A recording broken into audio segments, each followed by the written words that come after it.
dopolnitev zakona o pokojninskem in invalidskem zavarovanju na osnovi, na pobudo enega od zavarovancev, ki je kot kmet bil zavarovan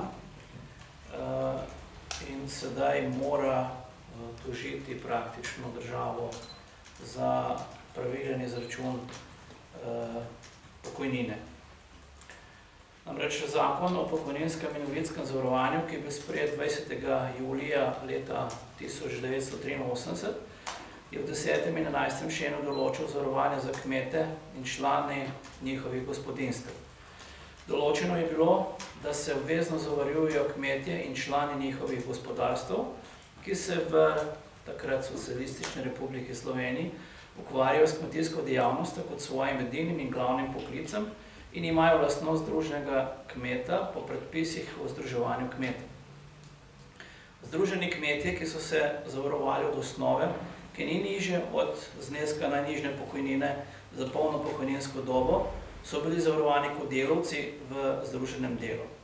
Prav tako so se obvezno zavarovali drugi kmetje in člani njihovih gospodinjstv, ki se v Republiki Sloveniji ukvarjajo s kmetijsko dejavnostjo kot svojim edinim in glavnim poklicem in so delali sredstvi, na katerih ima kdo lastninsko pravico. Način ugotavljanja lastnosti zavarovanca, način prijavljanja v zavarovanje, način plačevanja prispevkov ter zavezance za plačilo prispevkov je določila skupnost s samopravnim splošnim aktom.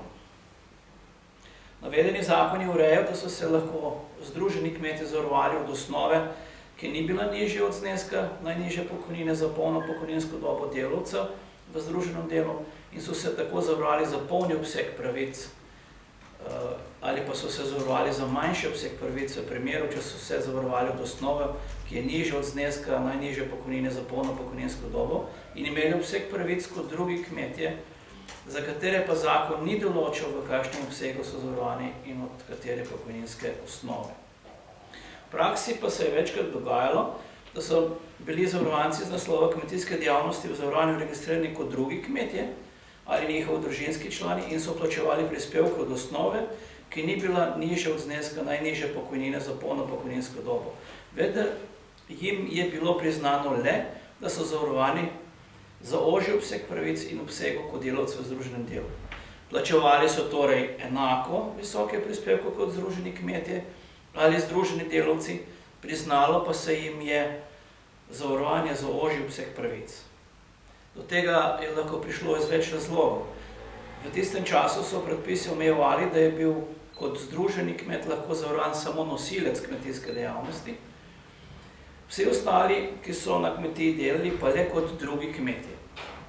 In to ne glede na višino plačanih prispevkov v sistem zavarovanja. Poleg tega je lahko pri vpisovanju v sistem zavarovanja prišlo tudi do napak in so kmetje vplačevali prispevke kot združeni kmetje, čeprav so bili vodeni kot drugi kmetje. Ne glede na razloge pa obstaja dejstvo, da so nekaterim zavarovancem, ki so plačevali enake prispevke kot drugi, priznavajo različni obseg pravic v pokojninskem in invalidskem zavarovanju. Navedeno dejstvo pomeni neenako obravnavo pri pravici do socialnega varstva, ki bi morala biti odpravljena najkasneje do 31.12.93 na podlagi 1. člena Ustavnega zakona za izvedbo Ustave Republike Slovenije, ki določa, da predpisi in drugi splošni akti, ki so veljali na dan razglasitve te ustave, ostanejo v veljavi. Določbe predpisov, ki niso v skladu s to ustavo, je treba z njo uskladiti najkasneje do 31.12.1993. Na podlagi ureditve pokojninskega in invalidskega zavarovanja z leta 1992 so zavarovanci imeli možnosti, da si sami izberejo, na kakšen obseg bodo zavarovani in so temu primerno plačevali tudi višino prispevkov. Ne glede na to, ta ureditev ni veljala za nazaj. Čeprav bi iz vidika enakosti pri pravici do pokojnine in drugih socialnih pravic morala veljati vsaj za vsakega zavezanca, ki je po sprejemu Ustave Republike Slovenije vložil zahtevek za pravico do pokojnine, oziroma bi se morala pokojnina uskladiti tudi za tiste, ki so pravico do pokojnine prejeli pred sprejemom Ustave Republike Slovenije, glede na višino prispevka, ki so ga plačevali tako, da bi bili izenačeni zavezanci glede na višino plačanih prispevkov. Ustavno sodišče Republike Slovenije je v odločbi številka UI 239 pri odmeri pokojnin že zavzelo stališče, da se mora načelo enakosti uporabljati tudi v zvezi z 33. in 50. členom Ustave Republike Slovenije pri priznavanju in odmeri pokojnin. Priznanja in odmera pokojnina sta bistveno odvisna od plačanih prispevkov. Zato je v neskladju z načelom enakosti, da se bistveno enake položaje obravnava različno. V danem primeru se pri odmeri pokojnin različno obravnava zavarovance, ki so plačevali enako visoke prispevke, vendar se jim priznava različen obseg pravic iz zavarovanja. Razlog za sprejem zakona je izenačitev obsega pravic iz zavarovanja po zakonu o pokojninskem in invalidskem zavarovanju glede na višino plačanih prispevkov, ne glede na administrativno kategorijo zavezancev. Delovno in socialno sodišče Republike Slovenije je v letu 1998 že prisodilo toženemu zahtevku enega od zavarovancev pri priznavanju invalidnine, ki je zavarovanec, ki je plačeval za širši obseg, to se pravi enako kot združeni kmet, vendar se je štelo, da za pravice, za ožji obseg pravic, kot drugi kmet. Pri priznavanju invalidnine je sodišče pač ugotovilo, da se mu obračunava enako glede na velikost plačanih prispevkov. Pri nekaterih zavarovancev lahko to obdobje pomeni bistveno nižje pokojnine, saj se pravice odmerijo po tistem obsegu zavarovanja, po katerem so bili zavarovani nad polovice skupne zavarovalne dobe.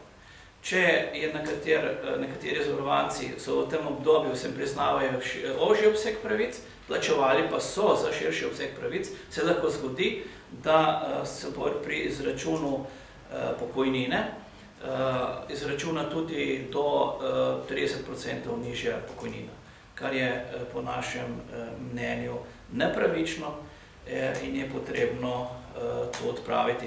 Jaz sem že postavil poslansko vprašanje ministrici, pristojni ministrici, in je odgovorila, da so to posegi za nazaj, vendar to ni res. Pokojnine se izračunavajo sedaj za tisto obdobje in če se ne bojo priznavali izračuni na osnovi plačanih pravic, potem se vsem tistim, ki jim bojo pokojnine odmerjene, lahko zgodi velika krivica. Zato menim, da je potrebno to odpraviti z spremembo zakona o pokojninskem zavarovanju, pokojninskem in invalidskem zavarovanju, ne pa prepustiti posameznim zavarovancem, da to šele na sodišču sami iztožijo svojo pravico, za katero so pač upravičeni. Hvala.